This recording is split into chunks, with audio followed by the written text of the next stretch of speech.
Se cree que la viruela estuvo presente en el mundo desde el año 500 antes de nuestra época. Hay teorías que dicen que comenzó en la India. En China hay reportes desde el año 265 de nuestra época.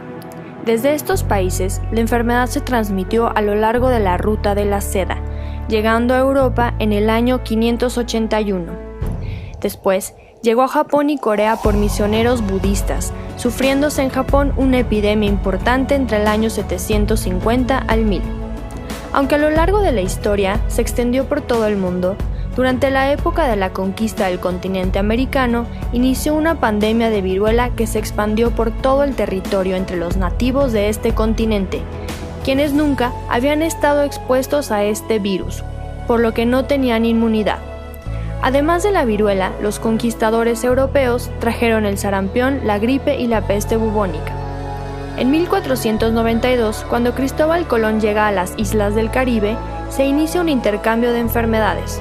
Por un lado, las que se desarrollaron en África, Asia y Europa, y por otro las del continente americano, que, hasta entonces, habían permanecido aisladas por los océanos Pacífico y Atlántico por 15.000 años. Cuando los pobladores de América llegaron por el estrecho de Bering, se cree que el clima era muy frío y muchas enfermedades que se contagiaban de humano a humano no llegaron al continente americano. Al llegar los españoles, las enfermedades como sarampión y viruela tuvieron un mayor impacto en las zonas cálidas, favoreciendo las infecciones en las costas y áreas tropicales del continente.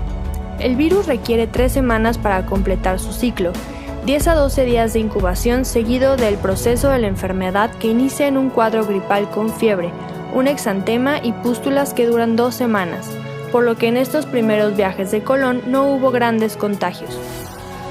El Caribe. En 1507 ocurrió la primera epidemia importante de viruela, atacando a los arawak, que eran gente del Caribe. En 1518, en la isla de La Española, hoy Haití y República Dominicana, se notó un aumento en los casos cuando se exigió a las comunidades indígenas vivir más cerca de las comunidades españolas. La enfermedad se expandió a otras islas cercanas, llegando a Puerto Rico, Jamaica y Cuba, dejando una devastación similar. Hacia México. Hernán Cortés viajó de Cuba a las costas de Yucatán con un ejército de 800 hombres mezclados entre españoles e indios, recibiendo un mensaje amistoso del emperador Moctezuma. Cortés subió por la costa hasta llegar a la ciudad de Veracruz, donde quemó sus barcos para impedir que su ejército quisiera regresar. De ahí continuaron tierra adentro, donde se encontraron con el pueblo tlaxcalteca. Los habitantes de aquí eran fuertes guerreros, quienes al principio intentaron pelear para defender sus tierras en una batalla que terminó en un pacto, donde ellos ayudarían a Cortés a luchar contra el Imperio Azteca. La ciudad de Tenochtitlán, la capital del Imperio Azteca, tenía en ella aproximadamente 300.000 habitantes que estaban aislados dentro de un gran lago con 3 calzadas de acceso. La más larga medía casi 10 kilómetros. Al principio, los encuentros con Cortés fueron amistosos. En 1520, 2 años después de que llegara Cortés, llegó Pánfilo de Narváez a las costas de Veracruz, enviado por el gobernador de Cuba para arrestar a Cortés. Este fue a atacarlo, dejando a Pedro de Alvarado cuidando la ciudad de Tenochtitlán. Al regresar, Cortés se encontró con una revuelta que los hizo huir. Un año después, en 1521, Cortés regresó a sitiar la ciudad. Después de 3 meses, los aztecas se rindieron.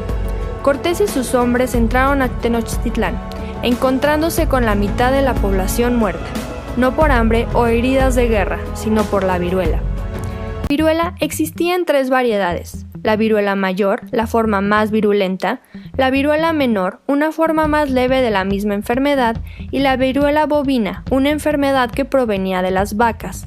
Las 3 variantes provenían de un virus similar, lo que hacía que el padecer una de las 3 protegiera contra las demás.